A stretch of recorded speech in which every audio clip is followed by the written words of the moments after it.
जनन बा रिप्रोडक्शन जो प्रक्रिया रे जीव मैंने वंश विस्तार करती प्रत्येक जीवर विशेषत्व हूँ जनन बा प्रजनन रिप्रोडक्शन जरिया तार वंश विस्तार करवा वंश को आगे बढ़ेगा। जनन प्रक्रिया रे प्रत्येक जीव ता भलिया गोटे जीव सृष्टि करे यहाँ आम जोटा जनन कही था। तो जनन दुई प्रकार गोटे अलिंगी जनन बा सेक्सुअल रिप्रोडक्शन और अन्यटे लिंगीय जनन बा सेक्सुअल रिप्रोडक्शन। अलिंगी जनन कहले जो जनन रे कि कौन सी जुग्मक गैमेट्स दरकार पड़े ना फर्टिलाइजेशन बा समायन आवश्यक पड़े ना जमीती गोटे गोलाप गछ है तार गोटे डाल भांगिकी मटी पोतीदेबा नुआ गछ होड़ा चेरु हो किंतु लिंगीय जनन कहले जोटार दुईटी जुग्मक दरकार पड़े गोटे पु जुग्मक और गोटे स्त्री जुग्मक और ये जुग्मक मिसिकी जुग्मज हुए जाइगोट और जुग्मजर वृद्धि हो गोटे नया जीव सृष्टि हुए। तो यही जो लिंगीय जनन है लिंगीय जनन पुणी जोटा कि तीन प्रकार होता है समजुग्मन असमजुग्मन और डिम्ब जुग्मन। समजुग्मन कहले जोटा कि जुग्मक जो पु जुग्मक और स्त्री जुग्मक कहले उभय समान आकार आकृतिर होता ये देख प्रथमटा है समजुग्मन बा आइसोगेमी जोटा कि ये पु जुग्मक धरन ये स्त्री जुग्मक उभय देखा पूरा सामान आकार सामान आकृति सामान उभय चलनशील उभय जोटा कि पानी रे जाई परिबे। एन आइसोगामी बा असम जुग्मन जोटार कि स्त्री जुग्मक तार आकार बड़ होता है और पु जुग्मक तार आकार छोट होता है किंतु उभय चलनशील उभय चली पारिबे। तो ये जो समजुग्मन असम जुग्मन आइसोगामी एन आइसोगामी एटा जोटा निम्न श्रेणीर जीव माने जेमिति हला शैवाल कवक आदि प्राणी एमानक ठारे एटा देखा जाए एवं उच्चतर जो उद्भिद हेले प्राणी हेले एमानक ठारे उगेमी बा डिम्ब जुग्मन देखा जाए जोठारे उभय जुग्मक आकार भिन्न। एठारे देख पु जुग्मक ये चलनशील या पाखे सिलिया अच्छी ये चली पार कि स्त्री जुग्मक ये स्थिर रहता है ये जोटा कि ओभारी है डिम्बाशय है ता भीतर ये रहता है ये बाहर को आसब ना। पु जुग्मक ये संतरण कर जाए से जोटा स्त्री जुग्मक पाक पहुँचे। तो ये जुग्म समायन को उगेमी डिम्ब जुग्मन बोली कह जोटा कि सब सपुष्पक उद्भिद हेले सब प्राणी हेले उच्चतर प्राणी एठारे आमे उगेमी बा डिम्ब जुग्मन देखी था। तो यही प्रक्रिया रे जो दुईटी जुग्मक आम देखुचु से जो प्रकार भी जुग्मन हो एठारे आमे कौन देखा ये उभय मिसिकी ये जो दुईटी जुग्मक हेले एमाने मिसिकी गोटे जुग्मज रे परिणत हेबे जुग्मज बा जाइगोट। तो ये जुग्मक एठारे 2n संख्यक गुणसूत्र बा 2 गुण गुणसूत्र रही है। सपोज पु जुग्मक एठारे n टी गुणसूत्र अच्छे स्त्री जुग्मक n टी गुणसूत्र अच्छे तो उभय मिसिकी गोटे कोष हो गले तो n प्लस n 2n जोटा कि आम n को हैप्लॉइड बा जोटा कि अर्धेक संख्या गुणसूत्र आम कह तो उभय मिसिकी डाप्लॉइड बा 2 गुणित एक गुणित दुईटी जुग्मक थिला क्रोमोजोम मिसिकी 2 गुणित होगला डाप्लॉइड होगला। तो सब जीव मान शरीर जोटा कि 2 गुणित बा डाप्लॉइड क्रोमोजोम रही है जमी मनीष कोष है मनीष प्रत्येक कोष आम 46 टी गुणसूत्र पाइबा। तो कहीं जो पु जुग्मक है 23 टी गुणसूत्र स्त्री जुग्मक 23 टी गुणसूत्र 23 प्लस 23 46। तमिति विभिन्न जीवठारे विभिन्न संख्या गुणसूत्र रही है। मका ठारे मका कोष आम 20 टी गुणसूत्र पाइबा तो तार जुग्मक मान 10 टी लेखा गुणसूत्र रही। तो ये जो जाइगोट सृष्टि है ये जाइगोट रो विभाजन होकरी कोष विभाजन होकरी एठारो गोटे विभाजन है 2टी कोष है से प्रत्येक 2टी कोष पुणी विभाजन है 4टी कोष एमती विभाजन हो जोटा कि नुआ जीवटे सृष्टि हुए जोटा आम डिटेल देखा परवर्ती क्लास मानक केमी जाइगोट रू तार विभिन्न प्रोसेस केमी जीव शरीर तैयारी होचे। तो लिंगीय जोटे जनन है लिंगीय जनन सेक्सुअल रिप्रोडक्शन एठारे जुग्मकर आवश्यकता पड़े किंतु अलिंगीय जनन एठारे जुग्मकर आवश्यकता पड़े नहीं। तो एठार जो देखिले गुणसूत्र संख्या डबल हो गला 2n हो गला। तो सब बेले आम जो मनीष शरीर सब 46 टी गुणसूत्र आम देखा पाइब किपर हो पारे 46 टी किपर रोचे जदि धरिन जो जाइगोट जदि पुणी जदि जुग्मक है जदि 46 कौन हो 46 + 46 जदि दुईटी जुग्मक पुणी या तो डबल हो। तो एमती जदि द्विगुण है 4 गुण गुणसूत्र संख्या बढ़ी बढ़ी चलो तो एमती हुए ना। तो जिते बेले जुग्मक तैयारी हुए ये जो डैप्लॉइड सेल अच्छी तार अर्ध विभाजन हुए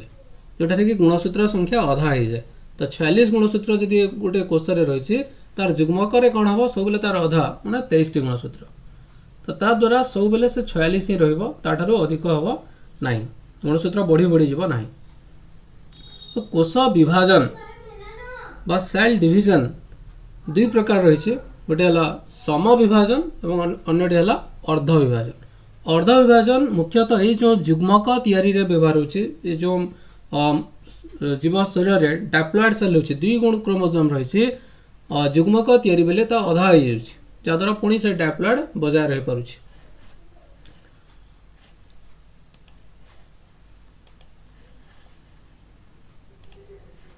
तो कोश विभाजन विषय आलोचना करबा।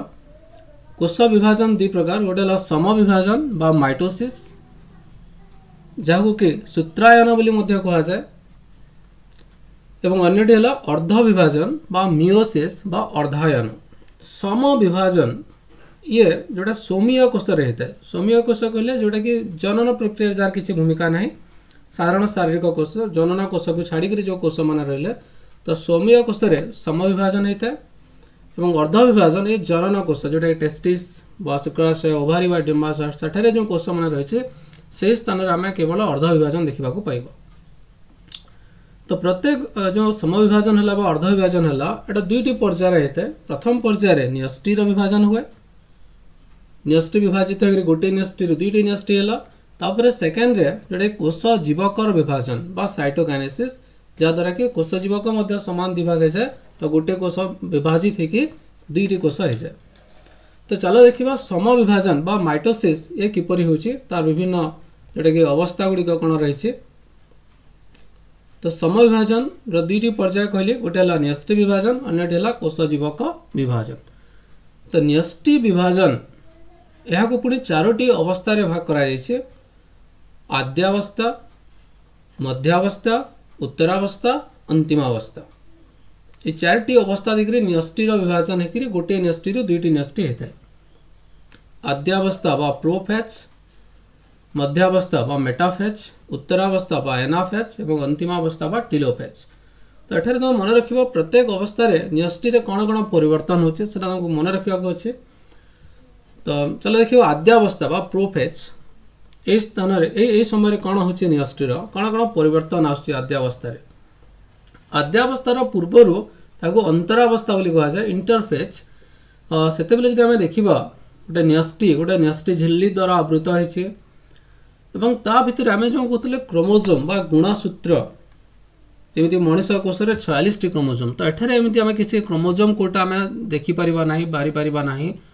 क्रोमोजोम गुड़िक अस्पष्ट रूप से अच्छा गोटे जालिका बोली रही जहाँ कि क्रोमाटिन जालिका बोली कह जाए। अंतरावस्था बा इंटरफेज जो पूर्वावस्थार पूर्वर तो यही समय गुणसूत्र देखा जाए ना को आकार रही है क्रोमाटिन जालिका गोटे जालिका बोली रही केतोटी अच्छी कौन आम जापर ना स्पष्ट देखा जाओ ना। तो जिते आद्यावस्था आसिला आद्यावस्था कौन हुए से क्रोमाटिन जालिका गुड़िक से केते गुड़े निर्दिष्ट गुणसूत्र परिणत होती। जदि मनीष कोश हो 46 टी गुणसूत्र जदि मका कोश हो 20 टी गुणसूत्र तो एमती निर्दिष्ट संख्यक गुणसूत्र बा क्रोमोजोम रे माने परिणत होती जिते आद्यावस्था आसे। एवं प्रत्येक गुणसूत्र जो गुणसूत्र निर्दिष्ट कहले से गुणसूत्र माने पुणी कौन होती तार विभाजन होती गुणसूत्र जैसे गुणसूत्र गठन विषय क्लास 9 आम पढ़ी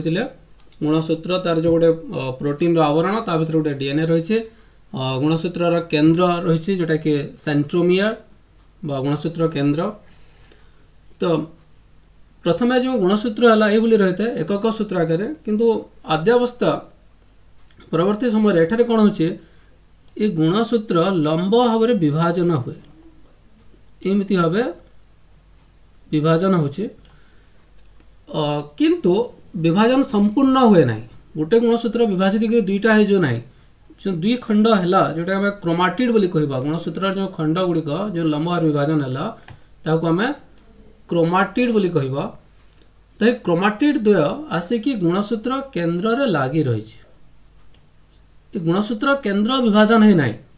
आद्यावस्था गुणसूत्र केंद्र विभाजन है ना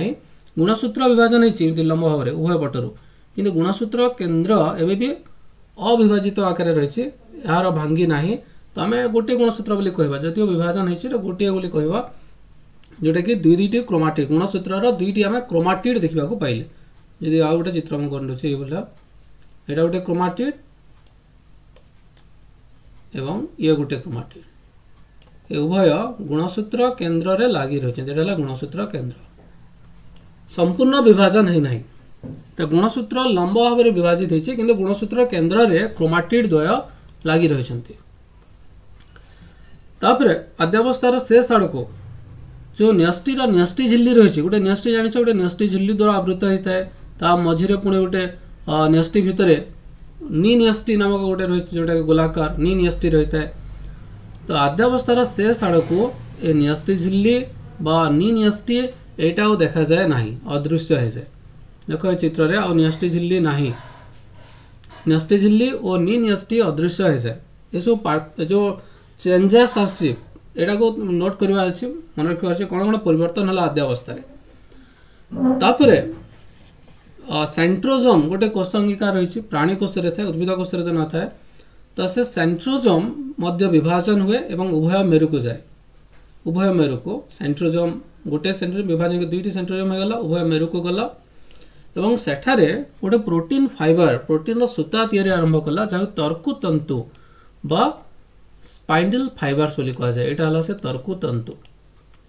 जोटा क्या एस्टर बोली कहा जाए जो सेंट्रोजोम रो जो स्पाइंडल फाइबर सब बाहरी ताको एस्टर बा तारक बोली कहा जाए तो ये थिला आद्यावस्था आउ थे मुझे रिविजन कर दूसरी आद्यावस्था कौन कौन परिवर्तन है एक रे क्रोमाटिन जालिका जो रही ताहा निर्दिष्ट संख्यक गुणसूत्र रे परिणत है प्रत्येक गुणसूत्र लंब भाव में विभाजित होती दुईटी क्रोमाटिड रही प्रत्येक गुणसूत्र किंतु गुणसूत्र केंद्र विभाजन है ना एवं भी गुणसूत्र केंद्र लगी रही तापर आम देखिले सेंट्रोजोम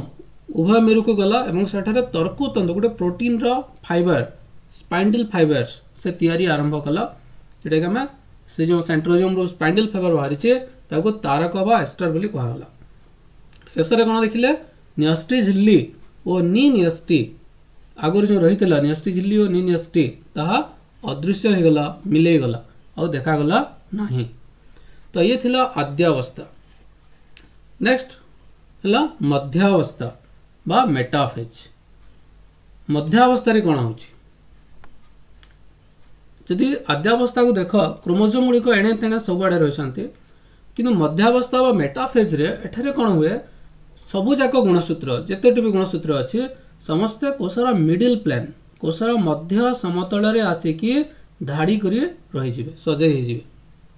कोषर मध्य समतल गोटे लाइन रे आसिकी रहिबे क्रोमोजोम गुड़िक एवं प्रत्येक क्रोमोजोम रो जो गुणसूत्र केंद्र रही जो मेरु जो तर्कु तंतु तैयारी होतिला ताहा आसिकी ए गुणसूत्र केंद्र सह लगी आद्यावस्था जस्ट तैयारी आरंभ होता तर्कु तंतु एवं से तर्कु तंतु गुड़िक बढ़ी गुणसूत्र केंद्र सह संयुक्त एमती आसिकी गुणसूत्र केंद्र सह से तर्कु तंतु गुड़िक संयुक्त हो लगी तो ये मध्यावस्था वेरी सिंपल कौन है कोष क्रोमोजोम गुड़िक केवल कोषर मझीरे मध्य समतल आसिकी रहिले तापर तर्कु तंतु गुड़िक आसिकी क्रोमोजोम जो सेंट्रोमियर है गुणसूत्र केंद्र सह लगिगला मध्यावस्था पर कौन उत्तरावस्था उत्तरावस्था बा एनाफेज तो एठारे कौन हो जो आम देखी क्रोमोजोम दुईटी क्रोमाटिड रही से उभय क्रोमाटिड एवं अलग हो कहीं जो क्रोमाटिड द्वय गुणसूत्र केन्द्र रे लागी रही गुणसूत्र केन्द्र रे जो लगी रही से गुणसूत्र केन्द्र मध्य विभाजन हो जोटा मुझे कही एमती दुईटी क्रोमाटिड रोला क्रोमोजोम एवं ये उभय गुणसूत्र केन्द्र रे लगी रही विभाजन एमती ऊपर तलु स्टार्ट होता किंतु गुणसूत्र केन्द्र जो विभाजित है ना क्रोमोजोम दुई भाग हो नाला किंतु उत्तरावस्था कौन हम ये गुणसूत्र केन्द्र मध्य विभाजन हो तो एठारे आम संपूर्ण भाव देखा गुणसूत्र विभाजन होगला दुईटी नूतन गुणसूत्र होगला प्रत्येक गुणसूत्र गोटे गोटे क्रोमोजोम सॉरी सेंट्रोमियर बा गुणसूत्र केन्द्र रहा तो उत्तरावस्था बा एनाफेज गोटे इम्पोर्टाट अवस्था एठारे कौन है क्रोमोजोम मानकर संपूर्ण विभाजन है कि क्रोमोजोम संख्या द्विगुणित होगला डबल होगला क्रोमोजोम तो जदि धरीन ये चित्र में देखा कतोटी क्रोमोजोम रही 1 2 3 4 4टी क्रोमोजोम रही तो एठारे कौन हो चार डबल द्विगुणित होगला प्रत्येक क्रोमोजोम दुई दुईटी क्रोमोजोम जो नुआ क्रोमोजोम है जहाँ कि एकक सूत्र बोली कहुए तो डबल हो द्वारा 4टी जदि एठारे नहीं चाहे एग्जांपल 8टी क्रोमोजोम होगला देखो ये चित्र देखी पार्थो यहाँ ये 1 2 3 4 ये पुणी 1 तो टोटाल 8टी क्रोमोजोम होगला 4 डबल 8टी क्रोमोजोम होगला तापरे जो तर्कु तंतु तैयारी होता गुणसूत्र केन्द्र से आसी लगी तो से तर्कु तंतुर संकोचन है माने छोट होते गला छोट हो चलला तो ये जो तर्कु तंतुर संकोचन हवा द्वारा गोटे प्रकार ये क्रोमोजोम गुड़ी को मेरु आड़ को टाणी बसला तो जो दुई जोड़ा जो क्रोमोजोम उभय मेरु आड़ को गति करने को आरंभ कले तो ये जो दुईटी नुआ गोटे गुणसूत्र विभाजन होकर दुईटी नुआ गुणसूत्र है ये उभय गुणसूत्र विपरीत मेरु को जीवे यदि गोटे गुणसूत्र ऊपर मेरु ऊपर आड़ को गला अन्य एकक सूत्र दक्षिण मेरु बा तल आड़ को जीव और यही समय ये एकक सूत्र जो नूतन गुणसूत्र बाहरी एकक सूत्र कहुए कारण सिंगल रही क्रोमाटिड ना तो ये क्या भाया देखा इंग्लीश रो लेटर भाया भी भाया तो मैंने जिते मेरु आड़ को गति करती माने इंग्राजी भी अक्षर भली देखा जाती तो उत्तरावस्था कौन देख एठारे गुणसूत्र केन्द्र विभाजन है जहाँफल गुणसूत्र संख्या द्विगुणित होगला एवं नूतन जो गुणसूत्र बा अपत्य गुणसूत्र एमाने मेरु आड़ को जीवा आरंभ कले कारण तर्कु तंतु संकुचित होगा द्वारा ये जो नूतन गुणसूत्र गुड़िक मेरु आड़ को जीवा आरंभ कले अर्धेक गुणसूत्र ऊपर आड़ को गले आउ अर्धेक तल आड़ को जीवा आरंभ कले माने एबे जीवा आरंभ कर पहुँची ना अंतिमावस्था बा टीलोफेज एठारे कौन हुए से जो गुणसूत्र गुड़िक उभय मेरु निकट में पहुँची जाती देख ये चित्र 4टी गोटे मेरु ये 4टी गुणसूत्र अन्य मेरु रहीगले मेरु निकट में पहुँची जीवे नूतन गुणसूत्र गुड़िक मेरु निकट में पहुँची गले तापर जहाँ परिवर्तन हम आद्यावस्था जहाँ होता तार विपरीत सब हम तो आद्यावस्था कौन होता मन पकाओ क्रोमाटिन जालिकारु क्रोमोजोम होता तो एठारे कौन हम तार विपरीत क्रोमोजोम रु क्रोमाटिन जालिका तो ये जो क्रोमोजोम बोलिए तुम गणी पार्छ 4टा एमती गणा पार सब जालिका बोलिए अस्पष्ट हो देखा स्पष्ट बारी हम ना कौटा गुणसूत्र जालिका बोले गोटे नेट जाला भाया हो जहाँ आम क्रोमाटिन जालिका बोली कहवा जमी चित्र देख गुणसूत्र गुड़िक पुणी थे क्रोमाटिन जालिका होपर तर्कु तंतु ये सब किसी दरकार नहीं यहाँ सब अदृश्य होपर आद्यावस्था आम देखी न्यष्टि झिल्ली और न्यष्टि अदृश्य होता तो एठारे कौन हम न्यष्टि झिल्ली और न्यष्टि पुणी थे दृश्यमान हो तो जो गुणसूत्र गुड़िक उभय मेरु जमा होती ताको घेरिकी गोटे गोटे न्यष्टि झिल्ली तैयारी हम ता मझे गोटे गोटे न्यष्टि देखादेव तेमती भाव में गोटे न्यष्टिर विभाजन होगी दुईटी नूतन न्यष्टि होगला प्रत्येक न्यष्टि केतोटी गुणसूत्र रही मातृकोश जितोटी गुणसूत्र थिला ए चित्र रे ये एग्जांपल रे जमी देखिले 4टी गुणसूत्र थिला मातृकोश तो जो दुईटी नूतन न्यष्टि है प्रत्येक न्यष्टि रे से 4टी लेखा गुणसूत्र आम देखा पाइले तेणु यही विभाजन को सम विभाजन बोली कहा जाए एठारे गुणसूत्र संख्या समान रहे मातृकोश जार विभाजन होछि सेठारे जेतोटी गुणसूत्र रही जो दुईटी नूतन कोश सृष्टि हेबा ताहार गुणसूत्र समान हेबो तेणुकर यहाँ सम विभाजन बा इक्वेशनल डिविजन बोली कह जाए जोटा कि जदि मनीष कोष गोटे सौम्य कोष ना जब 46 गुणसूत्र रही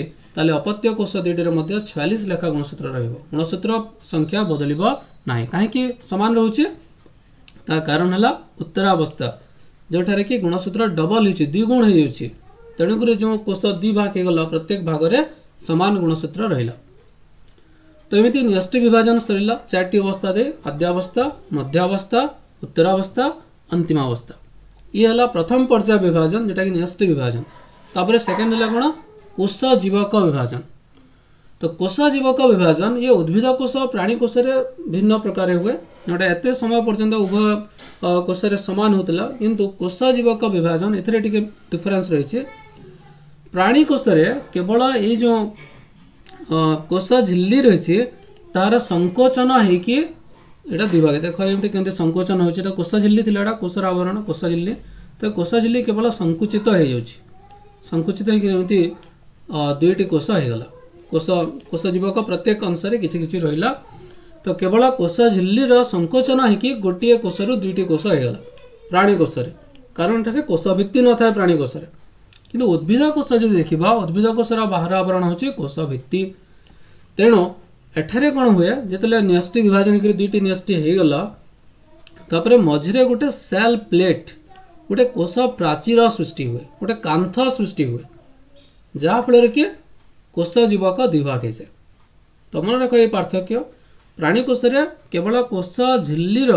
संकोचन होगी कोष जीवक दुई भाग हो जाए किंतु उद्भिद कोष कोष मझिरे गोटे जोटा कि कोष प्राचीर गठन हुए गोटे कांथ सृष्टि हुए गोटे प्लेट गठन हुए एवं कोष जीवक दुई भाग हुए बाकी सब समान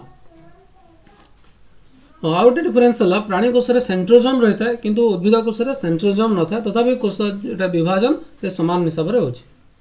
तो ये सम विभाजन जोटा सौम्य कोष रही है यार मुख्य उद्देश्य है जोटा बढ़ापी साहय करे जीव को सम विभाजन हवा द्वारा कोष संख्या जो बढ़ुची द्वारा गोटे जीव छोट रू बड़ हुए कोष संख्या बढ़ा द्वारा तापर क्षय और मरामती जान प्रत्येक दिन आम बहुत गुड़े कोष नष्ट हो जाए तो ता जगह नुआ कोष दरकार तो ये क्षय मरामती ए सम विभाजन साहय करे तो आज क्लास रे सम विभाजन रही नेक्स्ट क्लास में देखा अर्ध विभाजन केमी हो जोटा आहरी जटिल प्रक्रिया आहरी समय नब